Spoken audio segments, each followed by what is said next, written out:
આપ જોઈ રહ્યા છો સ્પાર્ક ટુડે ન્યૂઝ। નવસારી જિલ્લાના આદિવાસી વિસ્તારના વાંસદા તાલુકાની અંતરિયાળ વિસ્તારની રંગપુર પ્રાથમિક શાળાના વિદ્યાર્થીઓ ન્યૂઝ ચેનલ ચલાવે છે। બોલવામાં ખચકાતા હોય, ડરતા હોય તેવા વિદ્યાર્થીઓનો ડર દૂર કરવા માટે શાળાના આચાર્ય એક વિચાર આવ્યો।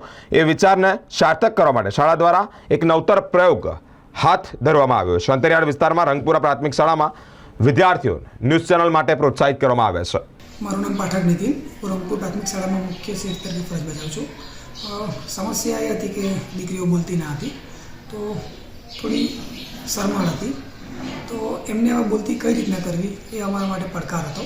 તો અમે 2016થી શિક્ષકો સાથે મળીને એક નવતર પ્રયોગ કર્યો, જેને નામ આપ્યું અમે રંગપુર ન્યૂઝ।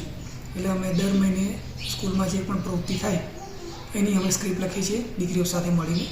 ત્યારબાદ એક શાળાના રૂમમાં અમે સ્ટુડિયો બનાવ્યો છે, ત્યાં અમે એનું શૂટ કરીએ છીએ અને ત્યારબાદ એને સોશિયલ મીડિયામાં અમે અપલોડ કરીએ છીએ।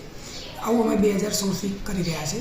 હવે ફાયદો એવો થયો કે જે દીકરીઓ શરમાળ હતી એ આજે અમારી સામે વ્યવસ્થિત પોતાની અભિવ્યક્તિ રજૂ કરે છે, વાલીઓ સામે અભિવ્યક્તિ રજૂ કરે છે અને સરકારશ્રી દ્વારા લેવાતી તમામ સ્પર્ધાઓમાં મારી દીકરીઓ આજે ભાગ લે છે અને રાજ્ય કક્ષા સુધી પણ મારી દીકરીઓ ભાગ લઈ આવી છે। આ આર ન્યૂઝનો સૌથી મોટો ફાયદો છે અને વાલીઓ પણ શાળામાં શું બની રહ્યું છે તે બધાથી માહિતગાર થાય છે। મારું નામ માહી કુમારી વીરુભાઈ ગાવિત, હું રંગપુર પ્રાથમિક શાળાના ધોરણ 6માં ભણું છું।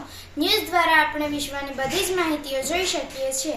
એથી જ પ્રેરિત થઈને અમે અમારી શાળામાં આર ન્યૂઝ નામની ચેનલ ખોલી છે।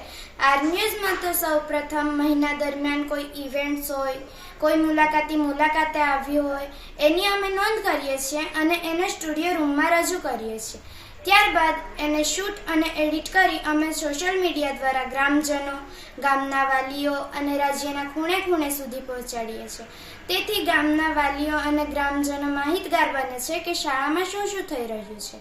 અને એનો બીજો ફાયદો એ છે કે છોકરીઓ હોય છે એ સ્વભાવે શરમાળ હોય છે, તેથી તેઓ કંઈક બોલી શકતી નથી, તે હવે બોલવા લાગી છે। આ બધું અમારી ચેનલ આર ન્યૂઝથી જ સંભવ થઈ શક્યું છે। Thank you.